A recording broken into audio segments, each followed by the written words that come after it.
السلام علیکم پیارے بچوں، آج ہم پڑھیں گے تفریح کی اہمیت۔ آئیے پہلے سبق کی ریڈنگ کر لیتے ہیں، پھر اس کے بعد اس کی مشق کو حل کر لیں گے۔ پہلے خاص الفاظ دیکھ لیتے ہیں۔ سکھ، ہمکنار، بیزاری، اکتاہٹ، پسماندگی، اعصاب، بدنی، متعین، گپ، ملاپ، مزاج، راحت رساں، منحصر، موزر، گریز۔ پھر ایک دفعہ ان الفاظ کو پڑھ لیتے ہیں۔ سکھ، ہمکنار، بیزاری، اکتاہٹ، پسماندگی، اعصاب، بدنی، متعین، گپ، ملاپ، مزاج، راحت رساں، منحصر، موزر، گریز۔ فرح، فرحت، راحت اور تفریح، ان سب الفاظ کی اصل ایک ہے۔ معنی ہے سکھ، آرام اور خوشی۔ جس کام سے انسان کو سکھ، چین اور خوشی ملتی ہو وہ راحت اور تفریح والا کام کہلاتا ہے۔ یعنی ہر وہ کام بچوں جسے کرنے میں ہمیں خوشی ملتی ہے، ہم اسے کرنے کے بعد آرام اور سکون محسوس کرتے ہیں، تو وہ کام ہمارے لیے کیا کہلائے گا؟ تفریح۔ ایک طالب علم 6 دن لگاتار پڑھائی کرتا ہے، باقاعدہ اسکول جاتا ہے اور بلا ناغہ ہوم ورک کرتا ہے۔ ان کاموں سے جو وقت بچتا ہے اس میں اپنے والد یا والدہ کے کاموں میں ہاتھ بٹاتا ہے۔ مسلسل کام کرتے رہنے کے سبب اس کو تھکاوٹ محسوس ہونے لگتی ہے، طبیعت میں بیزاری پیدا ہو جاتی ہے، تو اکتاہٹ دور کرنے کے لیے اپنے بھائی بہنوں یا دوستوں کے ساتھ کسی تفریح مقام پر چلا جاتا ہے، جہاں کی فضا میں سبزہ، درخت اور ہوا کی تازگی ہو، جسے دیکھ کر اس کی طبیعت کھل اٹھتی ہو۔ گھٹن کے اس فضا سے کھلے اور کشادہ ماحول میں آنے سے اس کے دل کو خوشی ملتی ہے، فرحت کا احساس ہوتا ہے۔ مسلسل ایک ہی طرح کے ماحول میں رہنے اور کام کرنے سے جو تھکاوٹ پیدا ہو گئی تھی وہ دور ہو جاتی ہے، وہ تر و تازہ ہو جاتا ہے، اس کی اکتاہٹ ختم ہو جاتی ہے اور وہ نئے جوش و جذبہ کے ساتھ کام کرنے کے لیے تیار ہو جاتا ہے۔ تفریح کی اہمیت سے کوئی بھی انکار نہیں کر سکتا۔ ہر جاندار کا حق ہے کہ اسے سکھ ملے۔ بیل کھیتوں میں ہل چلاتے ہیں، بار بردار جانور بوجھ اٹھاتے ہیں، گاڑیوں میں جوتے جاتے ہیں، انہیں کھینچتے ہیں، مسلسل محنت اور مشقت کے کام کرنے کی وجہ سے تھک جاتے ہیں، تو انہیں بھی آرام کی ضرورت ہے۔ یہ تو تھی حیوانوں کی بات اور ان کے لیے تفریح کی اہمیت۔ اب ذرا انسانوں کی طرف آئیے۔ آپ غور کریں گے تو یہ واضح ہوگا کہ انسان حیوانوں سے بھی زیادہ کام کرتے ہیں۔ حیوان تو صرف جسمانی محنت کرتے ہیں، بدنی مشقت کے کام انجام دیتے ہیں، جو کہ انسانوں کو دماغی محنت بھی کرنی پڑتی ہے۔ بعض دماغی کام اتنے مشکل ہوتے ہیں کہ انسان کو جسمانی مشقت سے بھی زیادہ تھکا دیتے ہیں، لہٰذا انسانوں کو تفریح کی ضرورت حیوانوں سے زیادہ رہتی ہے۔ تفریح ہمارے لیے بہت ضروری ہے، اس سے تھکاوٹ دور ہوتی اور بدن میں چستی آ جاتی ہے، اکتاہٹ اور بیزاری ختم ہو جاتی ہے، الغرض اس سے بہت سے فائدے حاصل ہوتے ہیں۔ تفریح سے مراد صرف سیر وغیرہ ہی نہیں بلکہ ورزش اور کھیل کود بھی تفریح ہی کا حصہ ہے۔ کھیل کود سے انسان تازہ دم ہو جاتا ہے، دماغی اور جسمانی کاموں کی وجہ سے جو تھکاوٹ اور اکتاہٹ ہوتی ہے وہ دور ہو جاتی ہے، انسان تازہ دم ہو جاتا ہے۔ انسان کی صحت کے لیے ورزش بھی نہایت ضروری ہے۔ اگر انسان کی صحت ٹھیک نہ ہو، وہ بیمار ہو، تو پھر وہ دنیا کی کسی بھی نعمت سے لطف اندوز نہیں ہو سکتا ہے۔ اگر صحت نہ ہو تو وہ سیر و تفریح کے لیے کہیں جا سکتا ہے، نہ کھیلوں میں حصہ لے سکتا ہے، لیکن ہم حتمی طور پر نہیں بتا سکتے کہ کون سے کام تفریح والے ہیں۔ ہو سکتا ہے کہ جمیل ایک کام میں فرحت محسوس کرے، وہی کام نسیم کے لیے پریشان کن ہو۔ کچھ لوگ سارے دن کے کام کاج کے بعد شام کے وقت باقاعدگی سے ٹینس کھیلتے ہیں۔ حالانکہ یہ کھیل بڑا تھکا دینے والا ہے، لیکن انہیں اس میں لطف حاصل ہوتا ہے۔ کچھ لوگوں کے نزدیک دن بھر کے کاموں سے فراغت کے بعد رات کے وقت دوستوں کے ساتھ بیٹھ کر گپ شپ لگانا تفریح ہے۔ بعض ایسے بھی ہیں کہ دن میں اپنے کام سے فارغ ہو کر تھکے آرے جب گھر آتے ہیں تو اپنے بچوں کے ساتھ گپ لگانے میں انہیں مزہ آتا ہے۔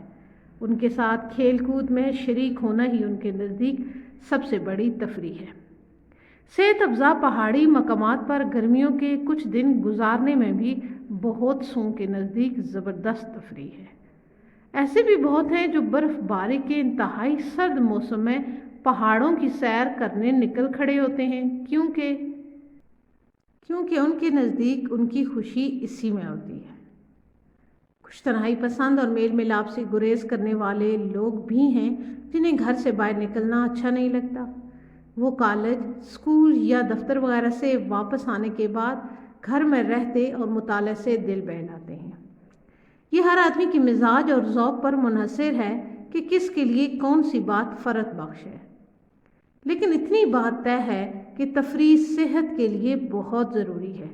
اس کے علاوہ تر و تازہ ہو کر مستعدی سے کام کرنے کے لیے بھی ضروری ہے۔ آپ تفریح کے لیے جس کام کو چاہیں انتخاب کریں، لیکن انتخاب کرتے وقت اس بات کا خیال رکھیں کہ وہ کام صحیح معنوں میں آپ کو فائدہ پہنچانے والا ہو۔ ایسا نہ ہو کہ آپ جس کام کو راحت بخش سمجھ رہے ہیں وہی آپ کے لیے مضر میں نقصان دہ ہو۔ مثلا کھیل کود کے سبھی معقول کام تفریح کے کام ہیں، لیکن اگر آپ انتہائی گرمی کے دنوں میں کرکٹ کھیلیں گے تو بیمار پڑ جائیں گے۔